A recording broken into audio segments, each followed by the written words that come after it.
ஹல்லேலூயா, அல்லேலூயா. அதே போலுள்ள ஒரு நாட்கள் இனிமேல் வரப்போகிறது. இந்த நாளிலும் கூட நம்முடைய பெயர் பரலோகத்தில் எழுதப்பட வேண்டும். அதைத்தான் அந்த இடத்திலே சொல்லுகிற அழகாக, ஜீவ புஸ்தகத்திலே எழுதப்பட்டவனாக காணப்படாதவன் எவனோ அவன் அக்கினி கடலிலே தள்ளப்பட்டான். இந்த நாளிலும் கூட அன்பான கர்த்தருடைய பிள்ளைகளே, நம்முடைய பெயர்கள் பரலோகத்தில் எழுதப்பட வேண்டும். நம்முடைய பெயர்கள் அந்த ஜீவ புஸ்தகத்தில் எழுதப்பட வேண்டுமானால் நாம் என்ன செய்ய வேண்டும் என்று சொல்லி 4 காரியத்தை, 4000 காரியம் இருக்கிறது, ஆனா 4 காரியத்தை மட்டும் ரொம்ப ஃபாஸ்டா உங்களுக்கு சொல்ல விரும்புகிறேன். உங்கள் பெயர்கள் எல்லாம், நம்முடைய பெயர்கள் எல்லாம் பரலோகத்தில் எழுதப்பட வேண்டுமானால் அந்த வசனத்தை ஒரு முறை கூட தயவு செய்து வாசியுங்கள். வெளிப்படுத்தல் 20வது அதிகாரம் அதனுடைய கடைசி வசனத்தை வாசிப்பீர்கள் என்று சொன்னால் வேதம் அழகாய் சொல்லுகிறது. வாசிக்கலாம்.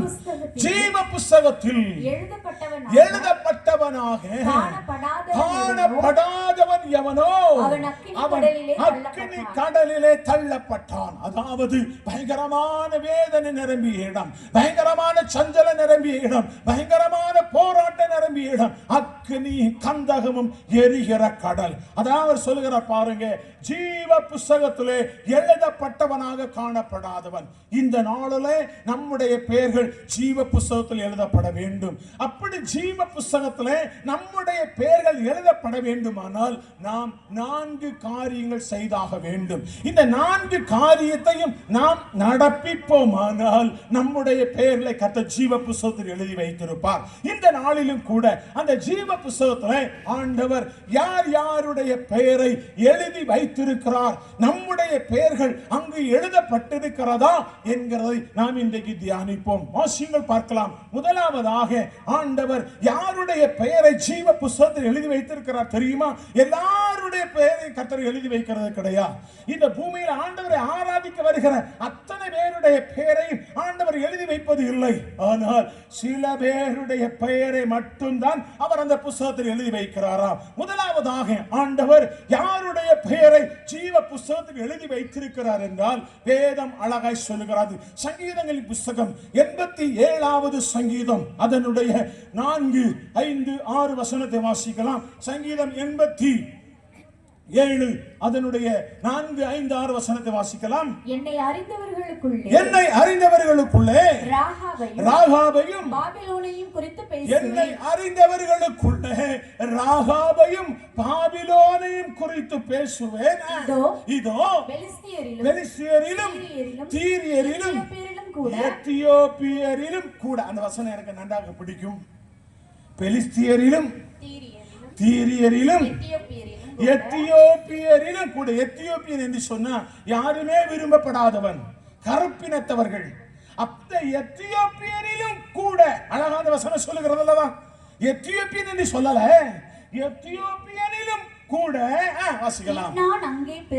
இன்னான் அங்கே பிறந்தான் என்று சீயோனை குறித்து இன்னான் அதிலே பிறந்தான் என்று சொல்லப்படும். பாருங்க, அழகா சொல்லுகிறார் அல்லவா? சீயோனை குறித்து இன்னான் அதிலே பிறந்தான் என்று சொல்லப்படும்.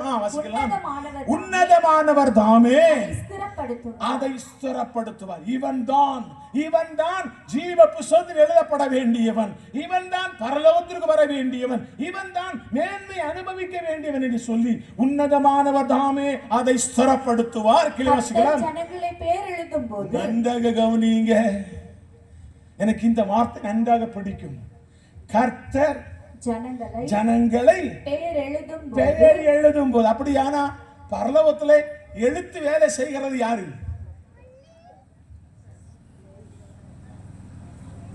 பரலோகத்தில் எழுத்து வேலை செய்கிறது யாரு?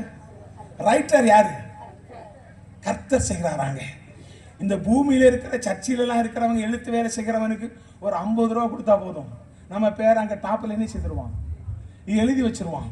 ஆனா ஆண்டவருக்கு ஒண்ணு 50 ரூபா கொடுத்தாலும் சரிதான், 5 லட்சம் கொடுத்தாலும் லஞ்சம் கொடுத்து ஒண்ணு நம்ம பேர் அங்க எங்க ஏறாது, அங்க எழுத முடியாது. எனவேதான் ஆண்டவரே எழுதுவாராம், கர்த்தரே எழுதுவாராம். நான் சொல்றார் பாருங்க, கர்த்தர் ஜனங்களை பெயர் எழுதும் போது, அப்படியானால் அந்த பரலோகத்திலே எழுத்து வேலை செய்கிறது. நீங்கள் ஆராதிக்கிற நம்முடைய தேவனாகிய கர்த்தர். ஹல்லேலூயா.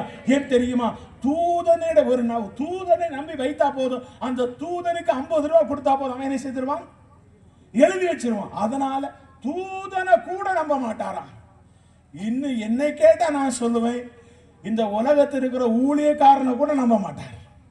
கர்த்தரே அதை செய்வார். ஆமென், ஆமென், அல்லேலூயா, அல்லேலூயா. எனவே கர்த்தர் ஜனங்களை பெயர் எழுதும் போது இன்னான் அதிலே பிறந்தான் என்று அவர்களை தொகையிடுவார். சுருக்கி கொள்ளுகிறேன், அது ஒரு பெரிய பாடம்.